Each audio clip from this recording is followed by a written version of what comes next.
payroll processor, ADP, reporting job losses over 30,000 in the U.S. Let's dig into this with Michael Kantrowitz, chief investment strategist at Piper Sandler. Thanks for joining us today. Hi, pleasure to be here. So typically, I know the ADP numbers are different from the official data, which won't be issued until mid-December. How much weight do you put into the job loss number they went with today? I think that data is reliable, just because it hasn't always corroborated the payrolls data that the government produces doesn't mean it's better or necessarily worse. So I think it's certainly been more reliable. There's more details there. And it's another data point of many jobs data points that we have seen soften over the past year and a half. OK, it would support then a December rate cut. Do you believe that'll happen? I do. Yeah, I think that cements it. We'll get one more data point for employment on the 6th. We'll get the job openings labor turnover survey, or better known as JOLTS. I expect that to continue to soften as well. So, yeah, I think it is more or less a done deal that the Fed's going to cut. And certainly the market's pricing that in, and the Fed doesn't want to surprise the market. Where else are you seeing the weakness? I'd say generally, we look at PMI surveys of employment data, and the manufacturing employment data has been weak.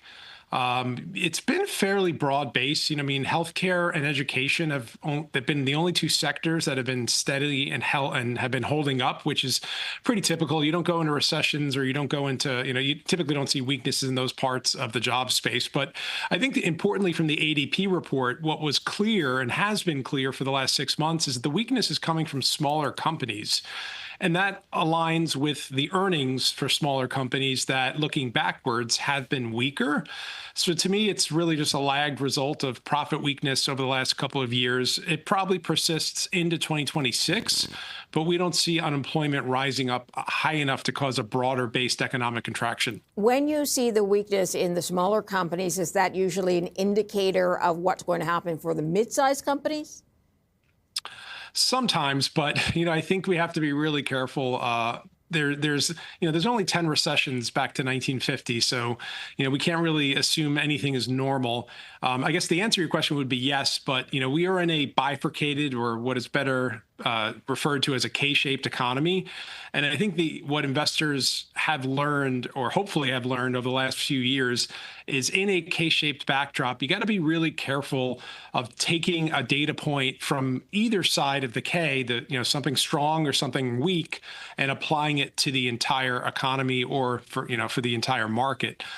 So I think, again, it's a reflection of the fact that smaller companies have struggled with high prices, high interest rates, and hopefully that's going to continue to heal into 2026 and things start to turn around. You believe, despite sort of valuation concerns, markets can go higher. Tell me why. Well, earnings, and actually year to date for the S&P 500, it's not been a multiple-driven market. It's been really almost 95% of the gain this year has come from rising earnings expectations.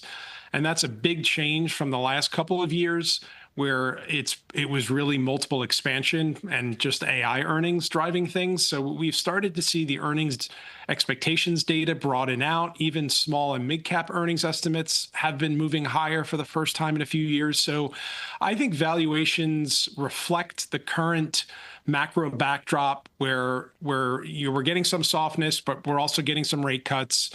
Inflation remains low. Yes, we still have an affordability problem, but inflation, the change in prices, is not concerning to me. And oil prices are low. So the concern really around valuation would be if we saw interest rates or inflation data spike, or if the unemployment data were to more broadly deteriorate, and we don't expect that in 2026. All right. So what are your strategies for 2026?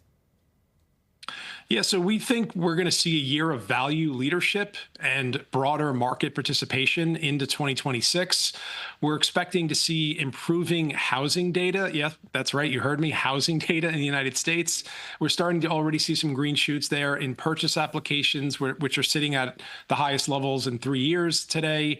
We also expect manufacturing activity to start to improve and move back into expansion for the first time in 3 years. And all of this is coming about because, ironically, of the labor market that's been soft, which has provided for lower rates on both the long end mortgage rates and the short end, the Fed funds rate. And that is what typically leads to a broadening of the economy. And now that we've had a year and a half or so of lower rates, we're finally beginning to see our indicators suggest that that data starts to broaden out and get a little better. Okay, so are you remaining in tech if you are in tech now? Yeah, I think the secular story in tech remains quite strong. I think where the alpha or outperformance is going to come from, though, is going to be outside of tech. So I would, it's tech. I still think, again, the secular story is quite strong, and we don't expect a big rotation out of tech. But what's going to change at the margin is other areas of the economy that have been lagging for the last few years. We expect to see some incremental improvement there, and that's where investors are going to find the combination of low expectations and positive earnings surprises more frequently in 2026 rather than just seeing continued AI earnings dominance. All right, Michael, I do have to leave it there. Thank you for your time. Michael is Chief Investment Strategist at Piper Sandler.